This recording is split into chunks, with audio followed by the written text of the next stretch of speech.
Here start the class 10th subject science physics chapter number 12 electricity. Okay, so student electricity start करने से पहले हमें पता है कि इलेक्ट्रिसिटी हम कहाँ पे यूज करते हैं. ओके, हम we know about electricity is the source of energy. Electricity is the source of energy which are use in a modern time.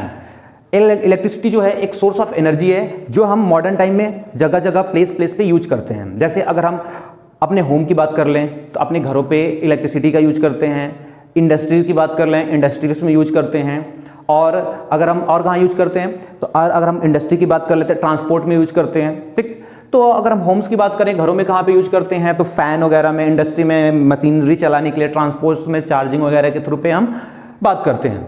Okay, तो जनरली इस चैप्टर में हम पढ़ेंगे कि इलेक्ट्रिसिटी क्या होता है. इलेक्ट्रिसिटी के बारे में इलेक्ट्रिक पोटेंशियल पढ़ेंगे, electric charge potential, okay, heating effect of electric current. Okay, ये सब बारे में इस चैप्टर में हम पढ़ेंगे. इलेक्ट्रिसिटी के बारे में जनरली हम मोस्टली हम इसमें कवर करेंगे टॉपिक्स. ठीक, इससे पहले हम आगे पढ़ने से पहले हम ये पता होना चाहिए कि इलेक्ट्रिक चार्ज होता क्या है. ओके, तो इलेक्ट्रिक चार्ज की अगर बात करें तो इलेक्ट्रिक चार्ज की पढ़ने से पहले, ठीक है, इलेक्ट्रिक चार्ज होता क्या है ये हमें पता होना चाहिए. तो जनरली अगर हम बात करें, सपोज करो एक कॉम्ब है आपके पास, ठीक है, एक कॉम्ब है और उस कॉम्ब पे कंघा है, उस कॉम्ब पे ऐसे रखा है पर्टिकुलर, और ऐसे हमने एक कॉम्ब है यहाँ पे, और इस कॉम्ब की अगर बात करें हम तो ये कॉम्ब इस टाइप से है और यहाँ पे इस कॉम्ब को के पास पीस ऑफ पेपर है. ठीक, ये पीस ऑफ पेपर है. ठीक, तो क्या होगा जनरली कि यहाँ पे कोई फोर्स नहीं लगेगा, चाहे इसके पास कॉम्ब के पास पेपर रख दो, बाइट ऑफ पेपर रख दो, पेपर के कुछ टुकड़े हैं इस कॉम्ब के पास, तो इसे कुछ नहीं होगा. बट हम एक एक्सपेरिमेंट के थ्रू जब देखते हैं कि अगर उसे हम रफ कर देते हैं एक ड्राई हेयर से हम रफ करते हैं, ठीक है, ड्राई हेयर से हम अगर रफ करते हैं उस कॉम्ब को, और जब हम पीस ऑफ पेपर के पास ले जाते हैं तो वो पेपर अट्रैक्ट करता है. ओके, वो पेपर जो है अट्रैक्ट करता है. तो अट्रैक्ट करता है तो अब क्या होता है यहाँ पे, तो ये कुछ इलेक्ट्रिक चार्ज की वजह से ही अट्रैक्ट करता है. ओके, तो ये इलेक्ट्रिक चार्ज की ही वजह से ये अट्रैक्ट करता है. तो अब देखो इलेक्ट्रिक चार्ज होता क्या है. पहले चार्ज, तो चार्ज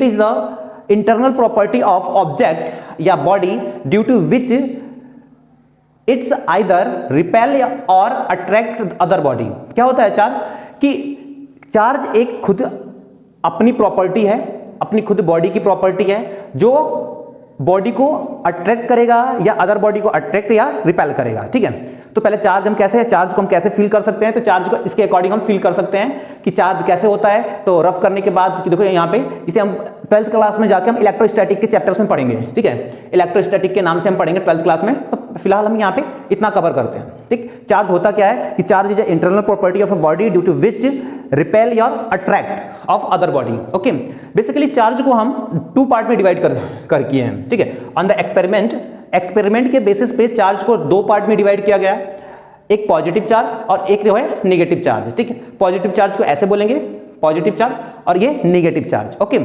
हमें पता है कि पॉजिटिव चार्ज, देखो अपोजिट चार्ज क्या करेंगे, अट्रैक्ट ईच अदर. ठीक है, अपोजिट चार्ज को भी जैसे अगर हम बोलें अपोजिट चार्ज, तो एक होता है लाइक चार्ज. ठीक, अपोजिट चार्ज मतलब देखो अनलाइक चार्ज भी हम बोल सकते हैं. Unlike charge attract each other, और अपोजिट चार्ज मतलब opposite charge attract each other. Same charge repel each other. Same charge मतलब लाइक चार्ज.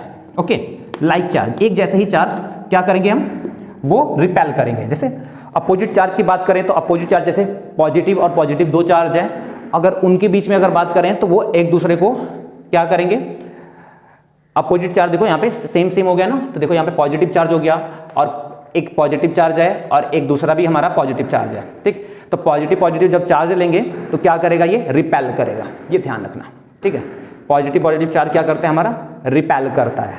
ठीक, और अगर हम अपोजिट चार्ज लेते हैं, अपोजिट चार्ज एक पॉजिटिव चार्ज है और एक हमारा नेगेटिव चार्ज है, तो ये क्या करेगा, अट्रैक्ट करेगा. ठीक है, अट्रैक्ट करेगा. ठीक, अट्रैक्ट करेगा. अब दूसरी बात आती है यहाँ पे क्या, कि इसे ही हम अनलाइक चार्ज बोलते हैं और इसे हम लाइक चार्ज बोलते हैं. अपोजिट वाले को लाइक चार्ज बोलेंगे और इसे अनलाइक चार्ज बोलेंगे. ठीक है, तो अब चार्ज ने देखो, कूलाम एक साइंटिस्ट थे जिन्होंने चार्ज के बारे में बहुत सारी बातें बताई थी। तो एसआई यूनिट ऑफ, देखो चार्ज को, पहले बात चार्ज को डिनोट करते हैं क्यू से, ठीक है। कहीं कहीं स्मॉल भी क्यू दिख जाएगा तुम्हें, कहीं कहीं कैपिटल क्यू भी दिख जाएगा। अगर टोटल ऑफ, अगर कैपिटल क्यू कब रहता है, स्मॉल क्यू कब रहता है, अगर पूरे सिस्टम की बात करें, अगर सपोज करो कि ये शीट ऑफ पेपर है, ये पेपर है, इस पे चार्ज की बात करते हैं तो टोटल चार्ज हमारा कितना है, कैपिटल क्यू। अगर एक चार्ज की बात करता है तो स्मॉल क्यू। ओके, ये थोड़ा सा डिनोशन में थोड़ा ध्यान रखना। ओके, अब इसके बाद हमारा होता है what is the SI unit of charge. Charge की एसआई यूनिट क्या होती है, ठीक। तो चार्ज की एसआई यूनिट की अगर बात करें तो कूलाम एक साइंटिस्ट थे जिन्होंने चार्ज के बारे में बहुत पढ़ा था, स्टडी किया था। तो उनके बेसिस पे क्या दिया, SI unit of charge is coulomb. Okay, जिसे हम कैपिटल सी से डिनोट करेंगे। एक बात बच्चों ध्यान रखना, क्या कूलाम जो होता है, जैसे जितने साइंटिस्ट के नेम है, ओके, जितने साइंटिस्ट के नेम, जैसे कूलाम हो गया, ठीक, न्यूटन हो गया, जितने इनके ऊपर एसआई यूनिट बनाया गया है, उनको जो पहला लेटर जो लिखते हैं, पहला लेटर, जैसे न्यूटन की बात करें, फोर्स जो होता है एसआई यूनिट होता है न्यूटन का, फोर्स जो SI unit of force is Newton, capital letter से। जितने साइंटिस्ट के नेम पे एसआई यूनिट रखा गया है उनको कैपिटल लेटर से हम डिनोट करते हैं, ये भी ध्यान रखना थोड़ा सा। अब एसआई यूनिट की बात कर लिए कि व्हाट इज, अगर हम चार्ज क्या, अब देखो यहाँ पे एक होता है हमारा इलेक्ट्रॉन, एक होता है प्रोटॉन, ठीक है। यहाँ पे इलेक्ट्रॉन और प्रोटॉन हमें पता होना चाहिए कि क्या होता है, इलेक्ट्रॉन और यहाँ पे प्रोटॉन, ठीक, प्रोटॉन, ठीक है। तो देखो इलेक्ट्रॉन बेसिकली हम निगेटिव चार्ज को ही हम इलेक्ट्रॉन बोलते हैं और पॉजिटिव चार्ज को हम क्या बोलते हैं, प्रोटॉन, ठीक। ये हमें पता होना चाहिए कि हम पॉजिटिव चार्ज को ही प्रोटॉन बोलते हैं और नेगेटिव चार्ज को ही इलेक्ट्रॉन बोलते हैं। अब इलेक्ट्रॉन को हम ई से डिनोट करते हैं, ठीक, और प्रोटॉन को हम पी से डिनोट करेंगे, ठीक। अभी आगे चल के सीख लेंगे क्या होगा ये। अब हमें ये भी पता हो गया कि चार्ज जो होते हैं दो टाइप्स के होते हैं, एक नेगेटिव एक पॉजिटिव, जिसे हम पॉजिटिव चार्ज को प्रोटॉन बोलते हैं और नेगेटिव चार्ज को इलेक्ट्रॉन बोलते हैं, और एसआई यूनिट जो होता है कूलाम होता है। अब देखो चार्ज, इलेक्ट्रॉन पे कितना चार्ज होता है, ठीक है। एक इलेक्ट्रॉन पे charge of electron, charge on electron, ठीक है। इलेक्ट्रॉन जो होता है हमारा नेगेटिव चार्ज होता है, तो एक इलेक्ट्रॉन पे चार्ज कितना होगा, तो ये कैलकुलेटेड है 1.6 × 10⁻⁻⁻19 कूलाम, ठीक। अब अगर हम इलेक्ट्रॉन अगर नेगेटिव की बात करें और इलेक्ट्रॉन हम पॉजिटिव की बात करें, ठीक है, पॉजिटिव इलेक्ट्रॉन को हम प्रोटॉन बोलेंगे, यहाँ पे प्रोटॉन,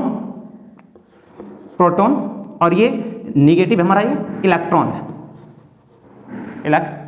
ठीक है। अब देखो यहाँ पे इसकी अगर चार्ज की बात करें तो इसकी चार्ज की अगर हम बात करें तो यहाँ पर हो जाएगा अगर हमारा इलेक्ट्रॉन है तो 1.6 × 10⁻⁻⁻19 कूलाम। अगर यही प्रोटॉन है तो ये पॉजिटिव में रहेगा 1.6 × 10⁻⁻19 कूलाम।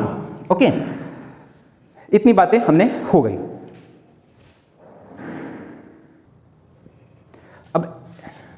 अब एक प्रॉब्लम करेंगे।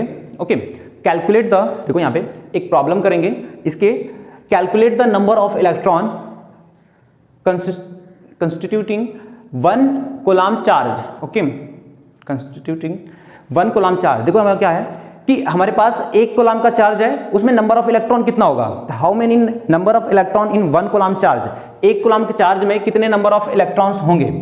तो देखो यहाँ पे ये एनसीईआरटी का क्वेश्चन है, एनसीईआरटी की बुक का क्वेश्चन है, टेक्स्ट क्वेश्चन। ओके, तो अब देखो यहाँ पे हमें पता है कि एक फॉर्मूला होता है Q = NE, ठीक है। तो यहाँ पे Q है वो होगा हमारा चार्ज, N जो है नंबर ऑफ इलेक्ट्रॉन, E जो है हमारा क्या है, हमारा इलेक्ट्रॉन, N जो है यहाँ पे नंबर ऑफ इलेक्ट्रॉन, और E ये वाला जो है ये हमारा क्या है, इलेक्ट्रॉन का चार्ज कितना है, ठीक है, इलेक्ट्रॉन ओनली। ठीक, अब देखो यहाँ पे चार्ज की बात करें तो 1 कूलाम की अगर बात करें, यहाँ पे 1 कूलाम में कितने नंबर ऑफ इलेक्ट्रॉन हैं, ठीक है, और इलेक्ट्रॉन का जो चार्ज होता है E पे, E की अगर बात करें तो E कितना होता है हमारा, ये पॉजिटिव और नेगेटिव होता है, तो ये 1.6 × 10⁻⁻19 कूलाम।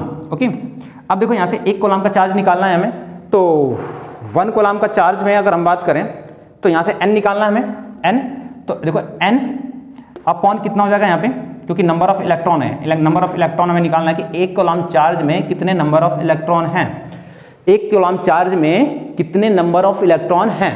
तो यहाँ पे n जो है यहाँ पे ये आ जाएगा हमारा, n वहीं पे रह जाएगा और 10 टू द पावर माइनस के 19। ओके, अब यहाँ पे इसे 19 कर लो, ये देखो पावर को ऊपर ले जाओ तो ये बन जाएगा हमारी 10 to the power only 19। Okay, अब 1.6 इसे हटाओ तो ये कितना जाएगा 10 और n।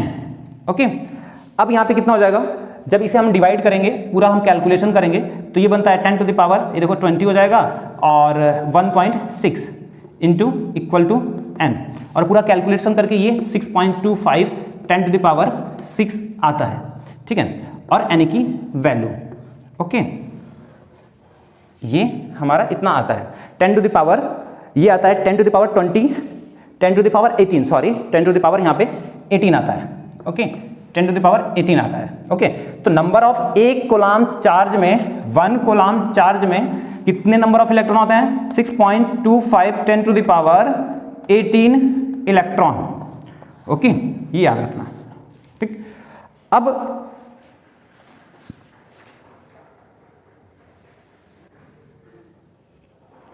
So we start a conductor and insulator. पहली बात, कंडक्टर और इंसुलेटर क्या होता है, हम 6th क्लास से पढ़ते हुए आ रहे हैं कि कंडक्टर क्या होता है, इंसुलेटर क्या होता है। तो देखो क्या होता है कि बेसिकली कुछ जो ऐसे सब्सटेंस होते हैं, ऐसे ऑब्जेक्ट होते हैं, ऐसे मटेरियल्स होते हैं जिसके थ्रू इलेक्ट्रिक करंट पास नहीं होता है। ठीक है, कुछ जो मटेरियल होते हैं उसके थ्रू पास हो जाता है। तो इसी के बेसिस पे इलेक्ट्रिक करंट को 2 टाइप में डिवाइड किया गया, जो सब्सटेंस होते हैं उन्हें 2 टाइप में डिवाइड किया गया। ठीक है, एक कंडक्टर, एक इंसुलेटर। ठीक है, तो कंडक्टर ये कहता है कि those substance which can, those substance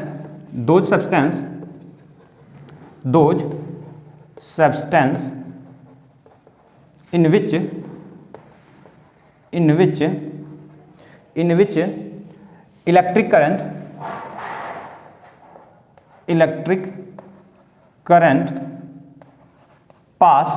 electric current pass through it is called conductor। ठीक है, देखो कंडक्टर क्या होता है कि दो substance in which electric current passes through it is called a conductor. ठीक है, जिसके थ्रू इलेक्ट्रिक करंट पास हो जाता है उसे बोलते हैं क्या, कंडक्टर, और जिसके थ्रू इलेक्ट्रिक करंट पास नहीं होता है उसे बोलते हैं इंसुलेटर। अगर हम बात करें कंडक्टर के एग्जांपल्स की, तो जितने हमारे जो देखो, अगर हम इलेक्ट्रिक अप्लायंसेस देखते हैं तो उसमें वायर्स होते हैं। ओके, उसमें वायर्स होते हैं, तो वायर्स जो होते हैं वो सिल्वर्स के बने होते हैं। जितने मेटल हैं, ठीक है, मेटल के जितने वायर हैं, ठीक है, सारे जो वायर होते हैं वो सारे के सारे कंडक्टर हैं। ठीक है, और इंसुलेटर की बात करते हैं तो दो substance in which does not pass a electricity through it is called a insulator. Okay, definition अपने आप बन जाएगी यहाँ पे, बस हमें ये क्लियर होना चाहिए कि कंडक्टर और इंसुलेटर होता क्या है। कंडक्टर के थ्रू इलेक्ट्रिसिटी पास होगी और इंसुलेटर के थ्रू इलेक्ट्रिसिटी पास नहीं होगी। जैसे इसके अगर एग्जांपल की बात करें तो प्लास्टिक की बात करते हैं। ठीक है, प्लास्टिक हो गया, तुम्हारा कोई भी चौक हो गया, देखो यहाँ पे ये बोर्ड हो गया, इनके थ्रू जो होता है, इनके थ्रू इलेक्ट्रिसिटी पास नहीं होती। अब बात आती है कि इन सब्सटेंस के थ्रू इलेक्ट्रिसिटी पास क्यों नहीं होती है। तो इलेक्ट्रिसिटी नहीं पास होती है ड्यू टू देखो क्या होता है कि कुछ सब्सटेंस जो होते हैं उनके पास फ्री इलेक्ट्रॉन्स होते हैं, इसलिए उनके पास फ्री इलेक्ट्रॉन होने के कारण ही इलेक्ट्रिसिटी पास होती है। और इनके पास जो होता है, इंसुलेटर जो होते हैं, प्लास्टिक होते हैं, इनके पास फ्री इलेक्ट्रॉन्स होते ही नहीं है, इसलिए क्या होता है, ये इनके करंट पास नहीं होता है और इनके थ्रू करंट पास हो जाता है। अब इन्हीं के बेसिस पे इलेक्ट्रिक करंट को 2 पार्ट में डिवाइड किया गया है। इलेक्ट्रिसिटी को 2 पार्ट में डिवाइड किया गया है, इलेक्ट्रिक करंट को नहीं, इलेक्ट्रिसिटी को। ओके, इलेक्ट्रिसिटी को एक आता है हमारा, इलेक्ट्रिसिटी को 2 पार्ट में डिवाइड किया गया। एक तो हमारा बोलते हैं जैसे चार्ज के बेसिस पे, on the basis of charge electricity are divided into 2 category. एक होता है हमारा स्टैटिक करंट,